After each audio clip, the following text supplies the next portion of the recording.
Okay, good evening. It's Friday night, and like usual on Friday night, I'm a little tired after a week of work. So, as much as I want to do things like play Game 7 of my Montreal Canadiens, 1977 New York Islanders, 1982, best of seven, low cap cup, Game 7, the championship final, and everything like that, I thought I would tonight anyway put that and other projects and upcoming things on hold, like of course the Mike Owens Redemption League, as I'm calling it, and I do have some Status Pro stuff actually just off camera that I'm going to go through, in addition to watching Peter Miller's video again and anything else that I can find to help with Status Pro, because I still really want to get that up and going shortly as well. But anyway, without further ado, I guess tonight I thought what I would do actually is take care of another.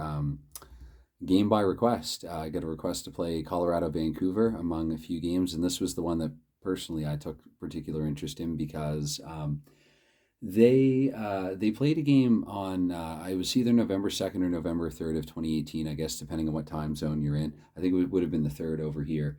And it was a crazy game. It was back and forth, ebb and flow. I went and looked at some stuff just to brush up on it actually just before starting this up. And I do have a few things here. I have a couple sites, Hockey Reference and Sportsnet.ca pulled up off camera.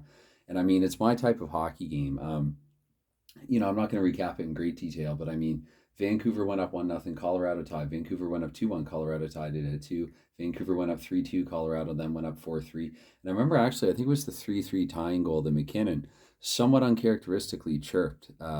He sort of trash talked Jacob Markstrom. And yeah, karma has a real role in hockey, I think. I've just seen it in my lifetime watching enough games numerous times. And there was something about what that did, I think, for Vancouver's team momentum, that even though Colorado, being the adversary that they were, I mean, what ended up happening, Vancouver ended up tying it at 4. Colorado went up 5-4. This is in the third period now. Vancouver tied it at 5. Colorado went up 6-5. Vancouver tied it at 6. It sounds like I'm making this up. This game actually happened. And Vancouver tied it at 6 with 36 seconds left to go. And 4.5 minutes into the overtime period, actually, was Derek Pouliot scoring the winning goal for Vancouver after they had sort of been coming back from behind all game. I mean, they were down, let's see, goodness, a couple of times, at least 2 or 3 times in the game. But then Colorado was also behind at least a couple of times, too. And rookie kid Elias Peterson, he goes by both Pettersson. Anyway, he had 2 goals and 5 points that night. McKinnon himself, no slouch. He ended up having a 2-goal, 3-point game. Brock Besser with 2 and 2. So it was just really an incredible, just fantastic back and forth game. Very exciting, very obnoxious at times. And it got pretty chirpy, pretty physical. And that. So, I mean, it was just a really good game. And I mean, obviously, the chances of me replicating something like that here are unlikely. But I think just about any time that two teams of this caliber meet up, it will make for a pretty good game. So I'm going to be completely honest here. I actually haven't done pregame flips or anything like that. I guess I'm going to just, let me see here. I probably should have, but I'm going to say Colorado away. I'm going to give them a D offense, and I'm going to put Grubauer in goal because he was in goal for this game, which was also played in Vancouver on November 3rd of 2018. And for the Vancouver Canucks, I mean, really, I have no choice here. Home, their offense is an E, and we're going to go with Markstrom, who's in goal, and we'll give him a C. So it'll be EC for Vancouver, and for Colorado, it'll be D, and Grubauer will say C. So ECDC. Let me see here real quick. If that's DC for Colorado, then that means, oh goodness, that'll be 1-17 with 32 on the power play. And for Vancouver, let's see, EC, that'll be, goodness, let me see here, it'll be 1-87 actually, ENC, so 1-87. And just so it'll be easier so I don't lose track of it, I'm actually going to write it down there. So anyway, we're going to commence things here. I've got a bit of a different setup here. You can't really notice it, but the tripod's positioned differently. Anyway, 3 minutes off the clock to start things off. Keeping track with Mike Owens' Quick Play Pro Hockey Clock. And 36, that's no chance for either side. So 99, that's going to be 4 more off the clock, down to 13 minutes. And 2, that'll be a chance for Colorado. Let's see, that's 4 cards in. So Colorado. Player M on Colorado is reserve, actually. So we're getting into the reserves right away. So what I'm going to do for reserves, or what I would do for reserves, what anyone would do, you're going to look to see who has the scoring chance. You flip another card, and player B comes up. So player B, that's going to be Ryan Graves, Yarmouth, Nova Scotia. I think. So 84. That's, no, what am I saying here? Scoring chance for Colorado, Ryan Graves. Actually, he's in the slot with this. Okay, so look at that. Ryan Graves getting Colorado on the board early. Yes, indeed. Yarmouth, Nova Scotia. I just double checked. I have this habit of getting on camera and just being suddenly only 99% sure of things that I should be 100% sure about. Anyway, it's 1-0 here, Colorado. Ryan Graves. I will flip for assists, though I may not remember them later on. L1D1. So Graves, I guess, taking a shift with the top line. And line one left wing, that's Captain Gabriel Landeskog. And then the line itself, so Graves defensive pairing. I don't know, because it was D1, we'll say that Graves went out with. Does it say LD or RD in this card? Let's see here. No, just defense. So actually, we'll say that Graves was out there with Barry, I guess, for the sake of argument, and we play on. So we got two more, or three more rather, off the clock. Halfway through the first period, scores 1-0 Colorado. And a 4, that's going to be a chance for Vancouver back the other way. Vancouver with the C, that's Brock Besser. And Besser from the face-off circle. That's going to be no goal. So we play on here. 10 minutes in. 3 more off the clock, up to 13. And that's going to be a penalty home and away. So we got some rough stuff here early, potentially. Y2 for Vancouver. Vancouver does not have a Y2 player. And 3 and 3, 5 for fighting. That could be Ian Cole. And Vancouver doesn't have a fighter with a 3 rating that I can see, so I'm just going to play on. We take another minute off the clock here, up to 14 minutes. So we'll say there's probably a scrum, maybe even something intimating a line brawl after the whistle, but nothing really came of it. So it was another minute off the clock, and potentially there is a penalty here to Vancouver, however. So TZ3 on Vancouver, they do have some Ts. I'm going to put them in the box for 2 minutes. That means the next two cards, Colorado, if the flip is 32 or lower, just double checking on that, then that means that Colorado has a power play scoring chance. 97 is going to be a shorthanded chance for the Canucks, though. Shorthanded P, let's see, would that be a normal shorthanded player? Brendan Sutter, indeed it would. So Sutter, no goal, however. So second power play minute for Colorado, 29. That falls in their power play scoring range. And player N, that's going to be Gabriel Landeskog, a good power play candidate. From the slot on the power play with Colorado, a chance to go up 2-0 here. And indeed they do. So it's going to be 2-0 Colorado here with, actually there I got to advance a couple of minutes. So about 4 minutes to go here in the first period, and it's 2-0 Colorado. And moving forward, 2 more off the clock. So 2 minutes to go now in the first. 83, that won't be a chance for Vancouver. They need 87 or greater. So 2 more off the clock now, the final minute, and I play out the final minute of the period, all periods, including the first and second. 68 will be no chance for either side, and I even check to see if this is a 0 minute. It is, so I am going to allow potentially one more chance to a team should it fall into their scoring chance range. 39 does not.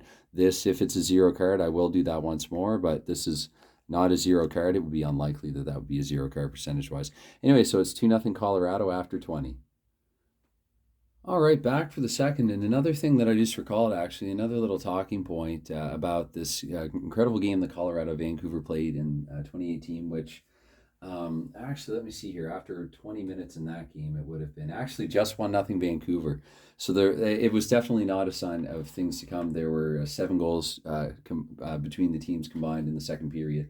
So maybe we'll get a high-scoring second frame here. Who knows? But you would think in a 7-6 hockey game that there'd be suspicious goaltending, but truth be told, I remember actually both Markstrom and Grubauer having pretty good games, making several marquee saves, and personally I thought it probably could have been like a 12-11 hockey game, if not for them. So anyway, we start things off here for the second, and 3 minutes are going to come off the clock here, so a couple of slow minutes in the early going. 36, that's no chance for either side, and 4 more minutes off the clock, so up to 7 minutes now, third of the way through the period. 15, that will be a chance for Colorado, a chance to go up by 3.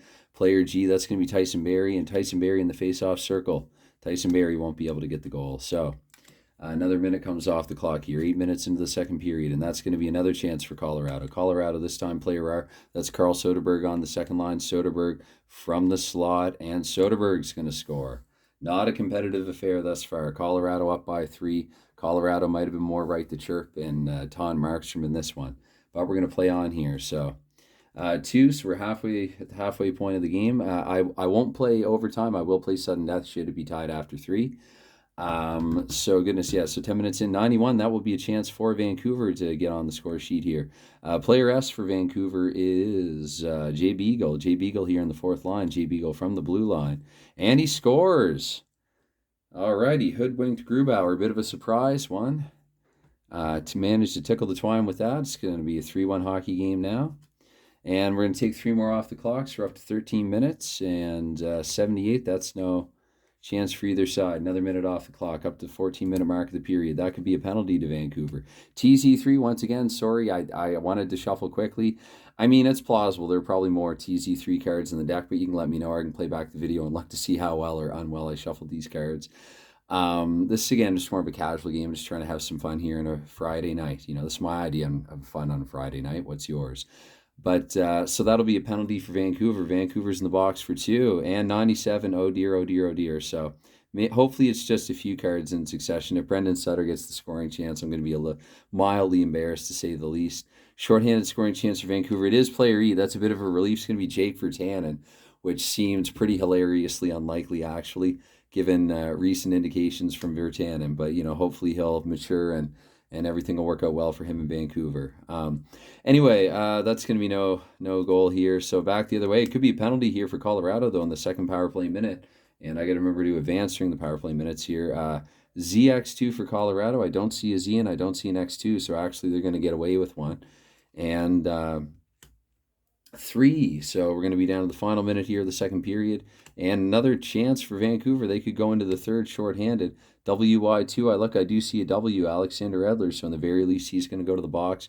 Colorado will have one power play minute here to conclude the second period. And on that first power play minute, that's an 84. That is actually going to be no chance for either side. And that will take us past the 20-minute mark and into the intermission as per the way that I play it. So it's 3-1 Colorado after 40. Okay, so far through 40, this one has, whoops, I haven't shuffled the cards yet. Okay, back for the third. The cards are shuffled, and I was just thinking, actually, Vancouver really needs a power play, and I took another glance at the game, the aforementioned game from several parts earlier in this video, and actually it was in overtime. Alexander Kerfoot took a penalty for the Avalanche for slashing, and that's what led to Pouliot's game-winning goal. It was on the power play. It would have been 4-on-3 in 5-minute overtime. But anyway, let's see if Vancouver can get that power play opportunity here. We take 2 minutes off the clock to start the third period. And scoring chance would help. 83 is just out of the range. Colorado's a good defensive team. So 2 more off the clock now up to the 4-minute mark of the third period. And 68, that's going to be no chance either way. So we take another minute off. And that'll be a chance for Vancouver. J, that's going to be, that's Antoine Roussel, oddly in the first line with Peterson and Besser. And Roussel in the face-off circle. Roussel doesn't score in his opportunity. So we play on 3 more minutes off the clock now. That's 8 minutes in.